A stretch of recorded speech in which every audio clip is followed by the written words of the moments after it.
Please welcome tonight's keynote speaker, Bill Stenger.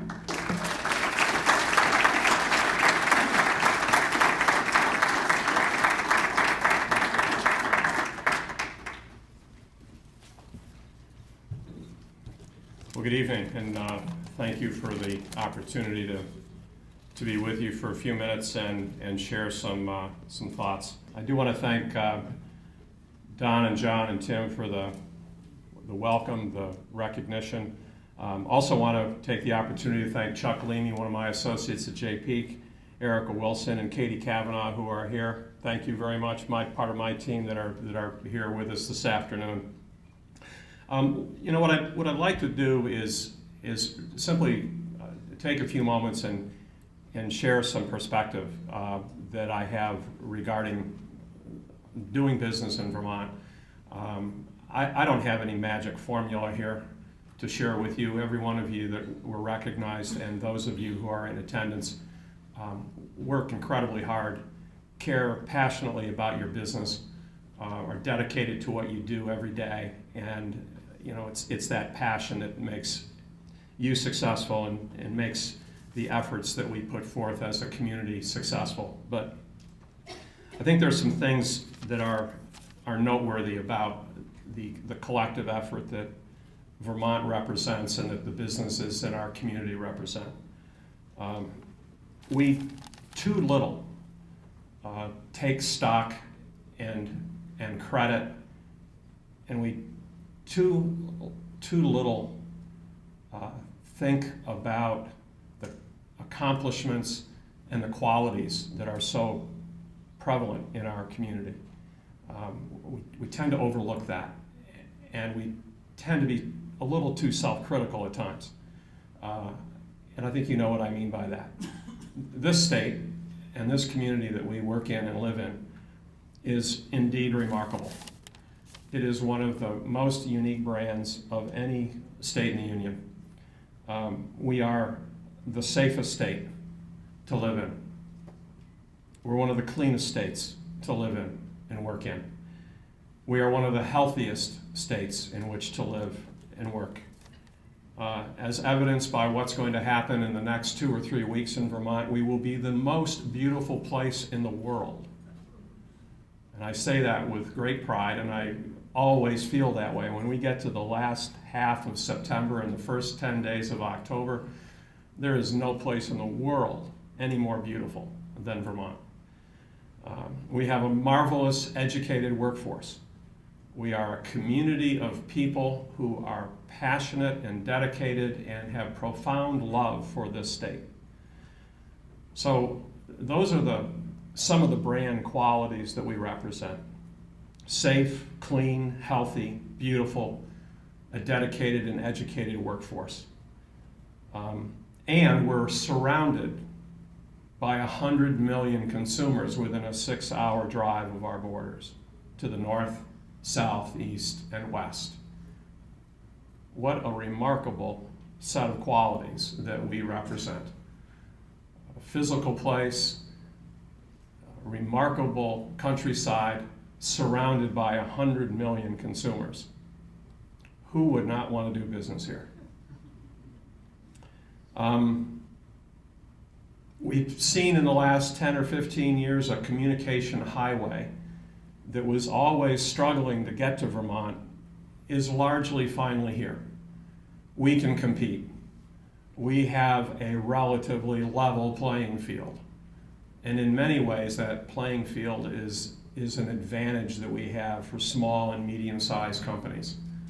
When you think about the qualities and the characteristics that I mentioned a minute ago, and that there is a communication highway coming to Vermont that's pretty competitive with any place else in the world, it truly is a welcome mat for small and medium-sized companies that are interested in the qualities that I mentioned, but need to have that communication highway that is so vitally critical to their futures.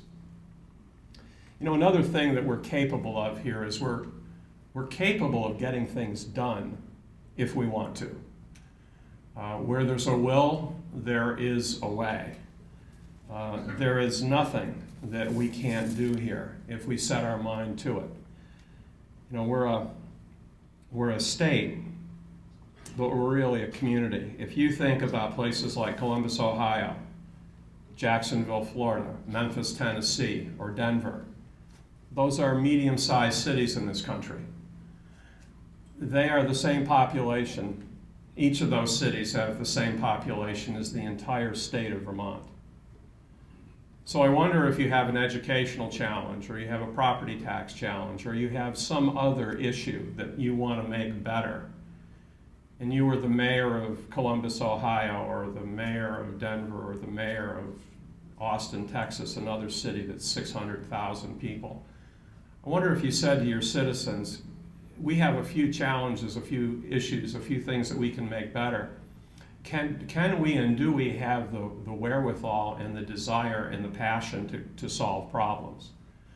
And I would tell you that in our case, here we are with sitting here we're actually in South Burlington, as you know, but the greater Burlington area, a city of what, maybe 75 to 100,000 people in the greater Burlington area, and the rest of the state makes up 630,000.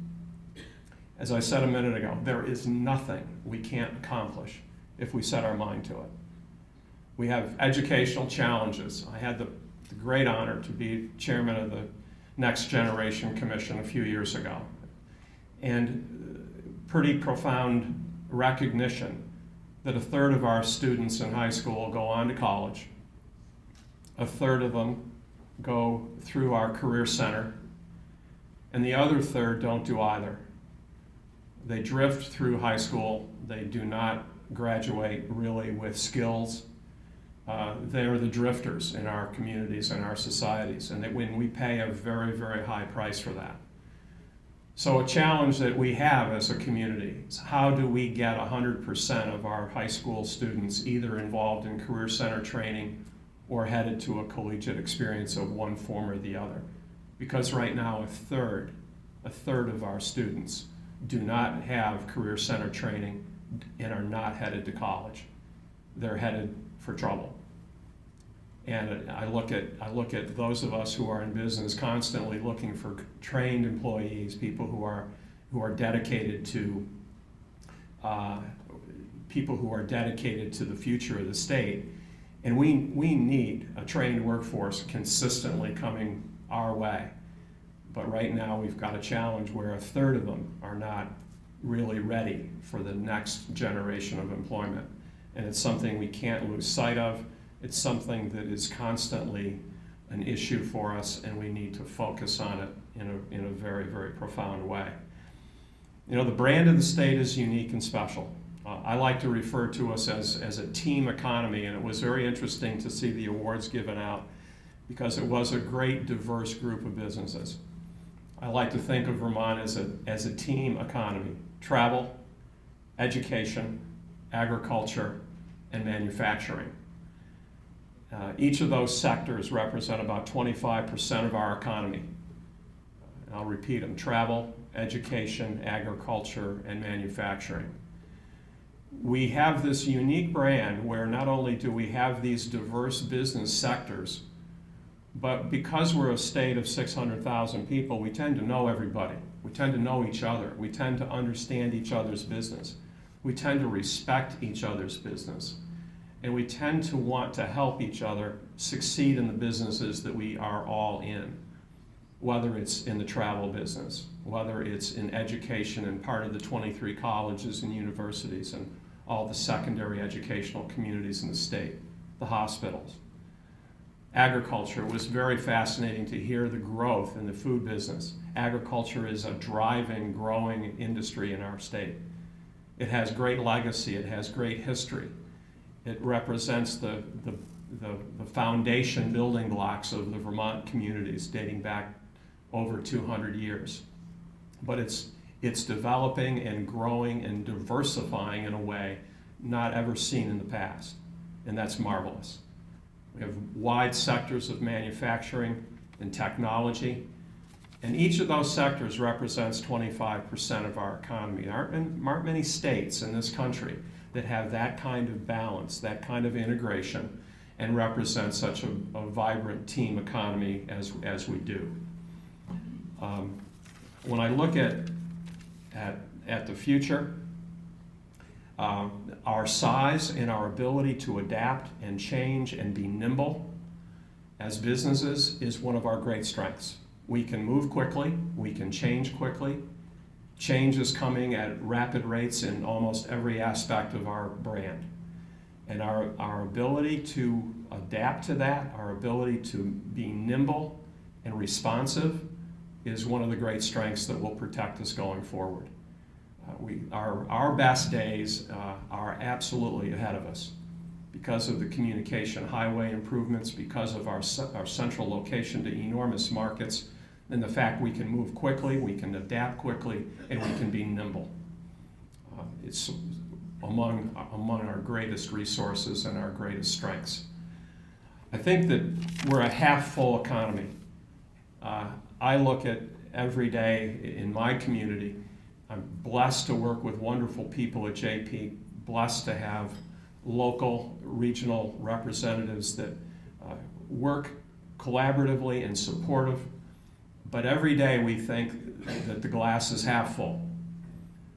And I would tell you that our strength, our brand, our uniqueness is the fact we know one another, care about one another, have this team economy, and we have an attitude of accomplishment and belief in the future, and we know that we can accomplish almost anything we set our minds to.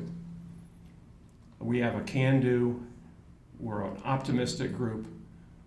If we promote that, believe in it, the economy of the state of Vermont will improve and grow and be just as outstanding as we want it to be.